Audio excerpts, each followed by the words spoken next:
लोकशाही महाराष्ट्र न्यूजचे मुख्य संपादक व निर्भीड पत्रकार माननीय श्री अतुल कुलकर्णी यांची युवा ग्रामीण पत्रकार संघाच्या सांगली जिल्हा कार्याध्यक्षपदी निवड झाल्याबद्दल हार्दिक अभिनंदन व भावी वाटचालीस मंगलमय शुभेच्छा।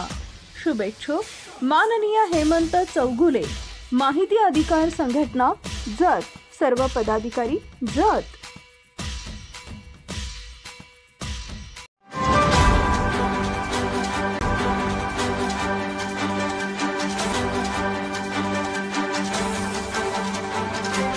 आपण पाहत आहात लोकशाही महाराष्ट्र न्यूज।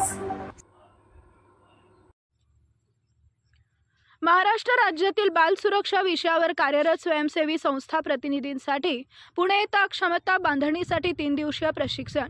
सांगली व कोल्हापूर जिल्ह्यात डॉक्टर बाबासाहेब आंबेडकर शेती विकास व संशोधन संस्था प्रतिनिधींचा सहभाग। Access to justice for children, India child protection, C lab for children, just right for children यांच्या संयुक्त विद्यमाने पुणे येथील SM जोशी फाउंडेशन यांच्या सभागृहात महाराष्ट्रातील सर्व जिल्ह्यात कार्यरत स्वयंसेवी संस्थांच्या टीम मेंबर्ससाठी 3 दिवसीय प्रशिक्षण कार्यक्रम 16, 17, 18 सप्टेंबर 2025 या कालावधीत संपन्न झाला।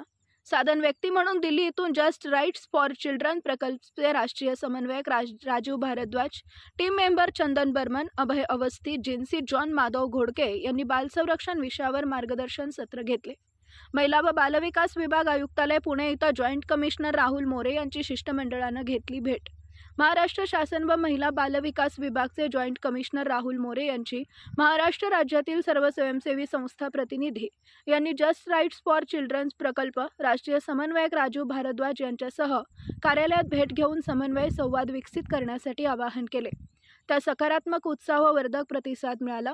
प्रशिक्षण कार्यक्रमस्थळी SM जोशी फाउंडेशन पुणे इथं दुसऱ्या दिवशी महाराष्ट्र शासन महिला व बालविकास विभाग जॉइंट कमिशनर राहुल मोरे यांनी भेट दिली आणि प्रशिक्षणार्थींसोबत महत्त्वपूर्ण संवाद साधला। राज्यस्तर आणि सर्व जिल्ह्यामध्ये जिल्हा प्रशासन महिला व बालविकास विभाग बालविवाह मुक्त भारत अभियान, बाल तस्करी विरोधात कार्य, बाल लैंगिक शोषण प्रतिबंध करण्यासाठी एकजुटीने कार्य करण्यासाठी सर्वांनी पुढाकार घ्यावा असं आवाहन जॉइंट कमिशनर राहुल मोरे यांनी केलंय। सांगली व कोल्हापूर जिल्ह्यातून डॉक्टर आंबेडकर शेती विकास व संशोधन संस्था प्रतिनिधी संचालक डॉक्टर प्रभा यादव, प्रकल्प समन्वयक रवीना माने सांगली, नीता आवळे कोल्हापूर, अमोल बाबर सांगली, आनंदा कांबळे कोल्हापूर, परमेश्वर गोडबोले सांगली यांनी सहभाग नोंदवला।